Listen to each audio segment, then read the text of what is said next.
Okay, this is my second time recording this, because, I didn't have enough space on my phone for the other one.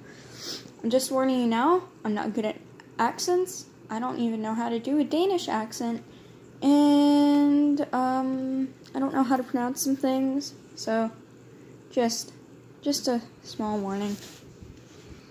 I'm gonna continue now. This is chapter 5 of Gutters, by the way. Oof. Alrighty, I'm gonna start now. Again. Which is kind of unfortunate, you know? Okay. Though Denmark continues to ooze optimism, it takes them over a week before they finally find a trading post. In the days leading up to its discovery, they do little more than walk at the same steady pace, a pace often broken by Peter's need to stop and rest his feet every few kilometers, until his weak legs finally begin to build up a tolerance after the 5th day, when he is forced to haul himself over the jagged pieces of a broken bridge. Denmark offers to help him at every opportunity, helping him to balance or climb, even suggesting several times that Peter should ride on his back. And while he might appreciate the Dane's hand when they cross eerie, empty intersections or expanses of fallen buildings, he refuses each time he offers to carry him.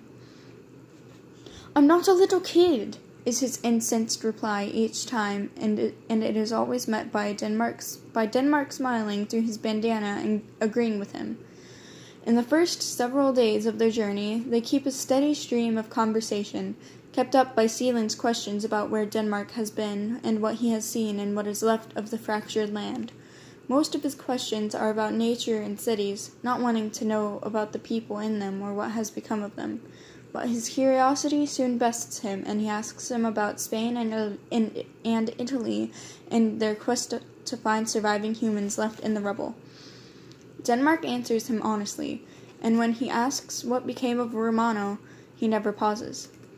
"He made it through the initial bursts," Denmark says to him as he yanks on the back door of an overturned semi-truck. "The problem is that everything was still on fire, and he was too hurt to get out of Cosenza in time. Here, hand me the crowbar out of my bag, will ya?" "What happened to Cosenza?" He hands him the bar and stands behind, watching him force the doors open and hop inside. "Burned up. It was still on fire by the time I got there, but there's not much left." He drags out a plastic crate full of small boxes and begins to tear them open, mouth turned down in a hard grimace when the smell of rotten vegetables floods the truck.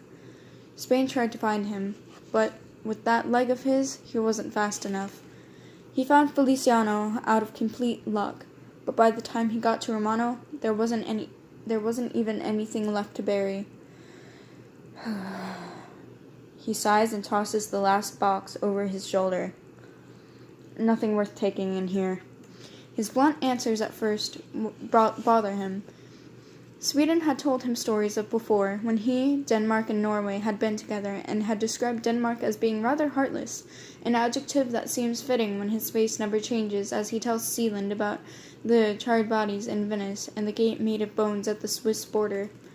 Even when he speaks of the others, how thin Italy had become and how Spain relied on a heavy piece of metal to walk, his voice remains flat and detached, and it grates at Peter until he eventually just asks why.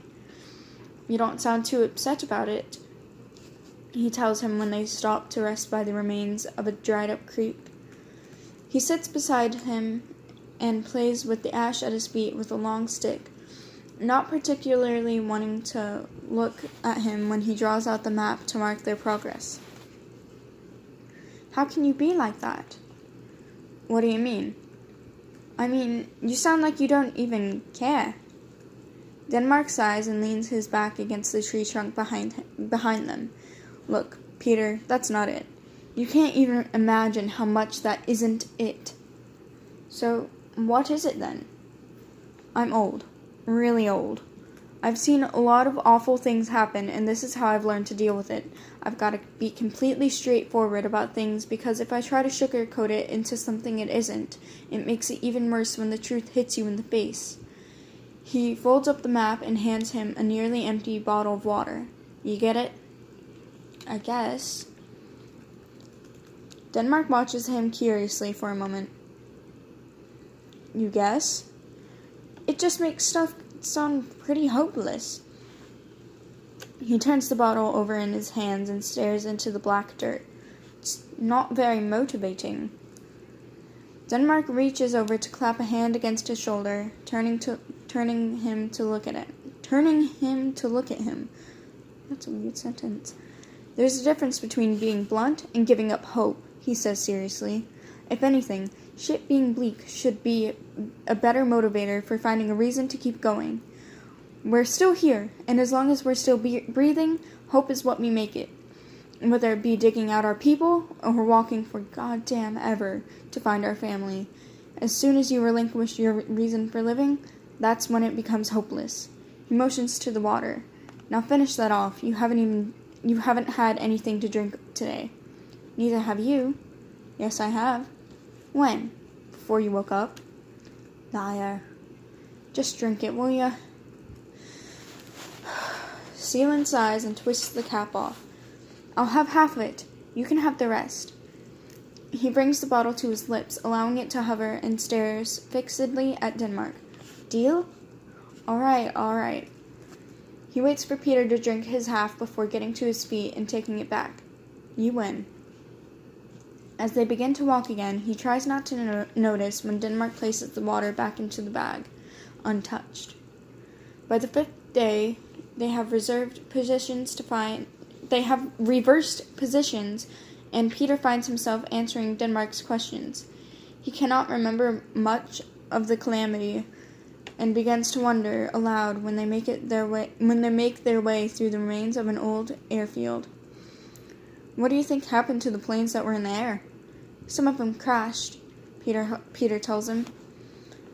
There was one that smashed into the ground a little ways from England's house. Was it still in one piece? Kinda. It still had the wings and everything, but it was all melted together. Damn. Don't suppose I even need to ask if anyone made it out? Doubt it. Silence. Were you outside when it happened? No. He sighs and finds himself tracing his steps along the raised bumps along the runway, the hard plastic warped but blindingly orange in the thick ash. I was at England's house the whole time. When the first flash happened, France couldn't even stand up, and we had to pull him under the table to keep things from hitting him when they fell off of the shelves. When the second flash came, the roof caved in. It's kind of amazing how it held up that long. He nods. We were all under the table with Francis, but I don't really remember what happened while we were there. I remember that it was just really, really hot and smelled really bad. He pauses. England was talking a lot. He had a radio and kept trying to get help, but he talked to me a lot too. He kept waking me up. He scrunches his nose and steps over the melted helicopter blades stuck against the pavement, carefully walking around the downed craft. It was annoying. Denmark laughs and steps over them as well. Could have been worse. You could have been stuck with Alfred. He'd have talked your ear off. Yeah. He frowns and after a moment turns to look up at Denmark. Do you think he's okay? Who? Arthur? Yeah. Absolutely, he nods sternly. If anyone could have beat their way through this bullshit, it's England. He grins and nudges Peter. The old man is tougher than he looks. France too. I'm willing to bet you guys were all on the same boat and they just got dropped off at a different shelter. We'll probably run into them eventually if they brought them to Germany too. There are bunkers all over the place. It's just a matter of finding them. Sealand is quiet for a long time. He holds on to Denmark's hand as they walk, focused on the ground, trying to swallow the squirming sensation in his stomach. Somewhere in the back of his mind, he can recall a particular smell, and after a few minutes, he sighs loudly and squeezes Denmark's hand. I think France is dead. Why? He never said anything when we were under the table. That doesn't mean he's dead, Peter. There was a smell after a few days. It was probably just sulfur. It wasn't. How do you know? I was born in World War II, remember? Right. Again, silence falls between them, and it's only a matter Again, silence falls between them, and it's only after they've left the airfield that Denmark cautiously continues. Were you scared? Peter surprises himself when he has to think about his answer. I don't remember. A pause. Are you scared now? Are you? I asked you first. Yes. Are you? Denmark's hand tightens around his, and he looks up into the miserable sky. More than I've ever been in my entire life. After 8 days of walking and camping, they finally find it. At the base of a large hill, the valley opens up beneath them into a flat expanse of blue tarps and clear plastic, strung up on orange twine into a mismatched sort of tent city along the muddy pipes of an old processing plant. They smell it before they see it. The air is choked and with an acrid chemical smell, which proves to be smoldering tires in the center of the market, doused with lighter fluid and set ablaze only minutes before their arrival. The whole camp is surrounded by scorched hills and dilapidated factories, and the tarps are fairly well hidden by the environment, nestled deep in the huge gorge below. Even from their position on top of the hill, Peter can see many, many people. Denmark crouches down and peers through the binoculars for a good while before giving the okay and gripping Peter's hand, his expression serious when he tells him not to let go, no matter what. These places are dangerous, he says as they begin their descent down into the gorge. People are here to trade, yeah, but they'll also steal if the opportunity makes itself known. That includes people. He looks down at him. There are a lot of bad people who are gonna be waiting for stupid travelers. Don't let your guard down. Wide-eyed, he agrees and walks close to Denmark, extra careful to remain on his right side when they approach the market, and are immediately greeted by throngs of yelling people who don't pay them much mind other than hungry glances. The smell of the burning tires is even worse when they step under the tarps. It mingles with the other scents, mold and the unwashed masses, being the two strongest odors, other than the foul mud that squelches up around their shoes, wet and sticky and gray with ash, reeking of sewage and clinging to their pant legs. As soon as they enter, he pulls his bandana close to his face. It does little to block the smell, but it's better than nothing. People of all ages have set up shop in the market. Some of them have laid out blankets and towels to sit on, wet boxes piled in awkward, tilted stacks in front of them, while others just sit directly in the mud, blank-faced and paranoid, looking as they peddle their scavenged goods. Peter studies several of them as they pass. There isn't a single person that he can find who isn't marred in some way, some worse than others, but all emaciated. It's spelled Emaciated, and I don't know how to pronounce it. I think it's like emaciated. No, emaciated? I don't know. And sallow. Many missing pieces of themselves, or raw with still healing scar tissue, still red and crisp around the edges. If any of them notice his staring, they don't try to stop him, and their flat expressions do not change when they meet his gaze. There is one woman, however, seated behind piles of old magazines and stuffed animals, who snarls at him, her wet, blistered lips curling back over black teeth when she catches him looking. It's enough to make him jump, and he holds tighter to Denmark's arms, urging him to hurry past her stall, and he ceases with his people watching in favor of looking into the boxes instead. Much of it is garbage. Soggy newspaper and broken toys seem to dominate the available items, and it reminds him a bit of some kind of sick garage sale. Denmark stops in front of an old man sitting on a striped beach towel and stoops down to paw through one of his boxes, pulling a ratty winter jacket from beneath a stack of moldy Bibles. He inspects it for a moment and holds it up to Peter. It's a bit too big, but he nods in approval anyway, and turns back to the man. Hey, old-timer, what do you want for this? The man blinks slowly, and it takes Peter a moment to realize that both of his eyes are the same milky white as Denmark's left. "What is it?" he asks. His voice is rough and wheezy, breathless despite his lack of motion, and he leans forward, his hand held out to touch the jacket. Denmark shifts it forward for him to feel. "The coat. You willing to trade for it?" The man hums and sits back again. "You sound like a big fella. Don't think it'll fit you." "It's not for me." He nudges Peter and nods at the other man. I need it." He shifts awkwardly and tries not to stare into his blank eyes.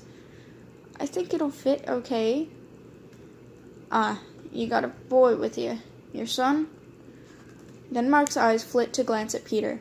"Yeah." "You're a lucky one, ain't ya? Both of you making it out." He turns down suddenly and dissolves into a fit of coughs, his chest heaving and spluttering like a broken fan, and not even trying to mask the harsh, hollow sound, his thin, white body rigid against his racking breaths. After a moment, he spits red into the mud and wipes his mouth with the back of his hand. "You can just take it," he wheezes. "Put it to some use, eh?" Denmark frowns and hands the jacket to Sealand, dropping his shoulder to get into his pack. "I'm not going to just take it. That's hardly fair." "My own's dead. Best it goes to a good kid." He bends down and feels his way along the boxes until he reaches a plastic milk crate. Most just take without asking. "You been walking much?" "We have. We're coming from Munich." I think that's how it's pronounced. What an oof. "Yeah, you from there?" "No." He hesitates. "Denmark." "That explains the accent, then." What irony. I mean, I'm not even doing an accent. What an oof. He continues to rummage around the crate. "I'm from England myself. Been stuck in Germany for forever now. Came in one of the boats." "Us too," Sealand says. "About a year ago." "About the same time as me, then. You trying to get back home?" "Yeah." He snorts. "That was my plan, too. Was doing pretty good, too." Peter regards him curiously as he starts to throw bits of waterlogged paper out of the crate. "What stopped you?" He laughs, hoarse and short, and stops his hunt long enough to slap his knee.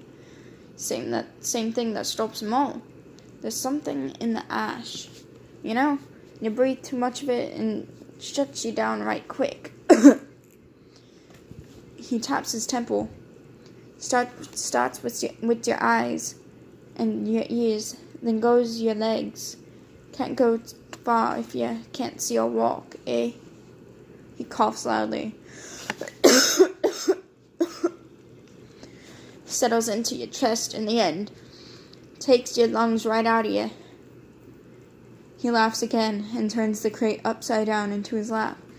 A scatter of bags dropping in front of him. Don't know what it is, but everyone round here is dying of it. Peter's breath hitches, and he rounds on Denmark. He opens his mouth to speak, but the man interrupts him with a noisy hack. "Tell me, how old are you?" Peter looks up at Denmark, and then back down again. 12, he says after a moment. "Same as mine, then. Ah, here we go. See if these fit you." He pulls out a wet plastic bag and holds it out for one of them to take. Sealand takes it and carefully unties the top, blinking in surprise when he pulls out a pair of dusty, but otherwise new-looking boots. Excuse me. Ew.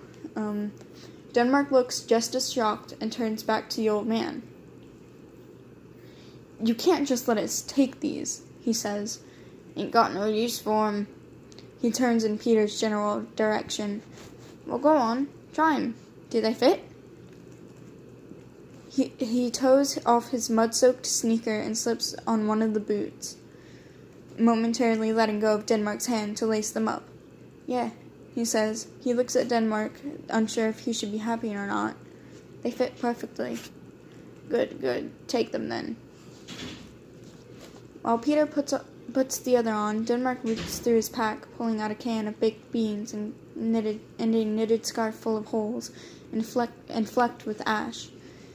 He leans forward and drapes the scarf around the man's neck, pressing the can into his hands. It's a pop-top, so you don't need a can opener, he says quietly. I know it's not a lot, but... The man waves him off. Don't want your pity. I'm doing fine.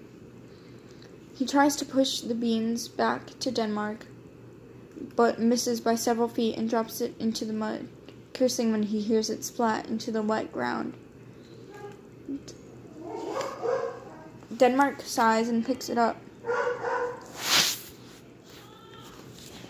I'll be right back. I need to go. I'm coming! Oof. I'm getting it!